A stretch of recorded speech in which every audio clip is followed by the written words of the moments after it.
છોટાઉદેપુરના કેડી ગોગાદેવ પ્રાથમિક શાળામાં વિશ્વ આદિવાસી દિવસ અંતર્ગત ભવ્ય ઉજવણી।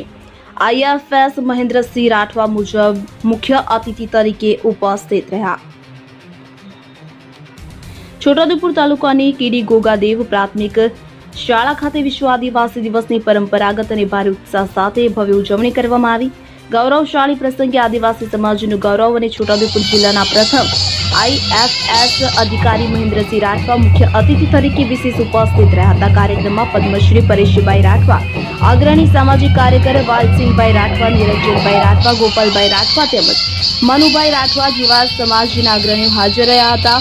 ઉપસ્થિત તમામ મહાનુભાવોએ પ્રાસંગિક વક્તવ્ય આપતા વિશ્વ આદિવાસી દિવસની ઉજવણીના મહત્વ, તેના ઇતિહાસ અને આદિવાસી સંસ્કૃતિના જતન અંગે વિસ્તૃત ચિતાર આપ્યો હતો। આ ઉજવણીની મુખ્ય વિશેષતા એ હતી કે શાળાના શિક્ષકો, વિદ્યાર્થીઓ અને સ્થાનિક ગ્રામજનો પોતાના પરંપરાગત આદિવાસી પહેરવેશમાં સજ્જ થઈને આવ્યા હતા। સમગ્ર વાતાવરણ આદિવાસીઓના પારંપરિક વાજિંત્રો, મોટલા ઢોલ અને મોટલા પીહાના મધુર તાલે ગૂંજી ઉઠ્યા હતા।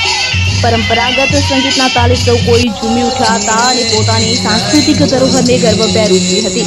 કાર્યક્રમમાં કેડી ગોગાદેવના પૂર્વ સરપંચ રૂપસિંહભાઈ રાઠવા, જિલ્લા પંચાયતના સદસ્ય શ્રીમતી મીરાબેન રાઠવા સહિત સ્થાનિક આગેવાનો અને વાલીઓ ઉપસ્થિત રહ્યા હતા। CRC કોઓર્ડિનેટર વત્સનભાઈ રાઠવા અને શાળા પરિવાર વિનોદભાઈ રાઠવા, જગદીશભાઈ રાઠવા સહિત પ્રાથમિક શાળા તથા સરકારી માધ્યમિક હાઈસ્કૂલના સ્ટાફ તથા 600થી વધુ વિદ્યાર્થીઓ અને ગ્રામજનો જોડાયા હતા। સંયુક્ત પ્રયાસોથી યોજાયેલો આ કાર્યક્રમ આદિવાસી સંસ્કૃતિ અને એકતાનું ઉત્કૃષ્ટ ઉદાહરણ બન્યો હતો। કાર્યક્રમ બાદ ધરતી પ્રદૂષણ મુક્ત અને લીલી રહે તે માટે શાળા પરિસરમાં વૃક્ષારોપણ કરવામાં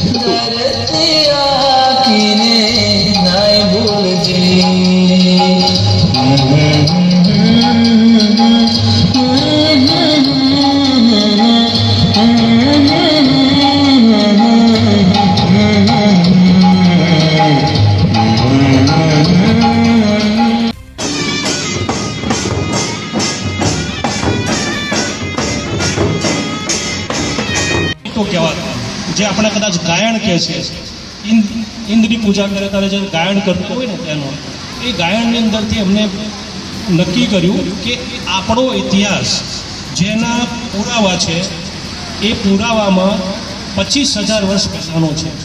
આ પાવાગઢ છે ત્યાંથી શરૂઆત થઈ હતી અને 3 પુત્રો હતા, જેમાં એમને ડાવર છે, વેડ્ડા છે અને બીજા કોઈ પ્રજાતિ, અને એમાંથી જ આપણી આખી પ્રજાતિ આવી છે। એટલે તમે વિચાર કરો કે જ્યારે માનવ સંસ્કૃતિનો ઉદય નહોતો થયો ત્યારે પણ આપણે જીવિત હતા।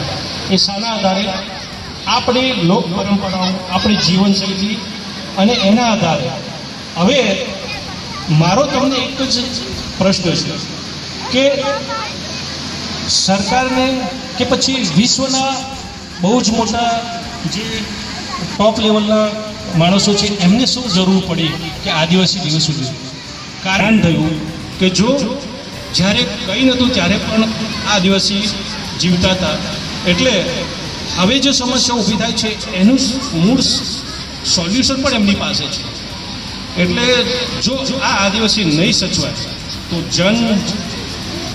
જળ છે, જંગલ છે ને જમીન એ પણ નહીં સચવાય અને એના કારણે પ્રાણીઓનો પણ ઉત્પાદ વધી જશે। જેમ નિરંજનભાઈએ કીધું કે ભાઈ જંગલમાં વસતા પ્રાણીઓ નહીં હોય ને તો તમને નીલગાય કે ભૂંડ એ બહુ જ હેરાન કરશે। એ એટલા માટે એટલે એને બચાવવા માટે એવું કહું એની કરતાં આ સમગ્ર માનવ સંસ્કૃતિ બચાવવા માટે આદિવાસીઓનું અસ્તિત્વ જળવાય એ જરૂરી છે। અને એટલા માટે એ લોકોએ નક્કી કર્યું કે ભાઈ આપણે વિશ્વ આદિવાસી દિવસ ઉજવીએ, જેથી કરીને આદિવાસી પોતાની પરંપરા, સંસ્કૃતિ ભણતા હતા તમારી જેમ, ત્યારે અમને પાઘડી બાંધવા વાળા કોઈ હતા નહીં।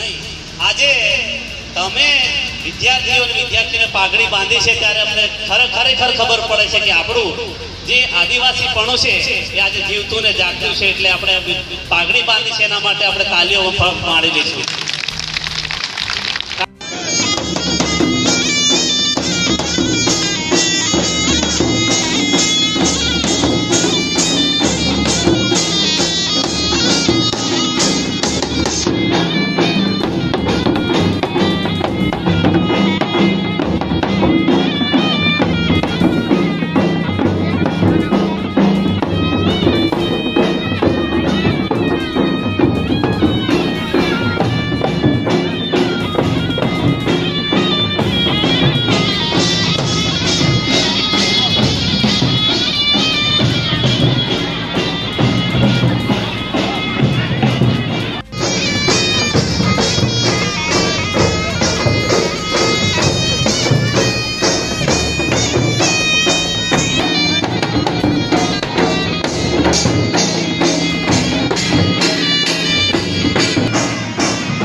છે આદિવાસી પ્રાર્થના, એ આપણે સમૂહમાં ગાઈશું.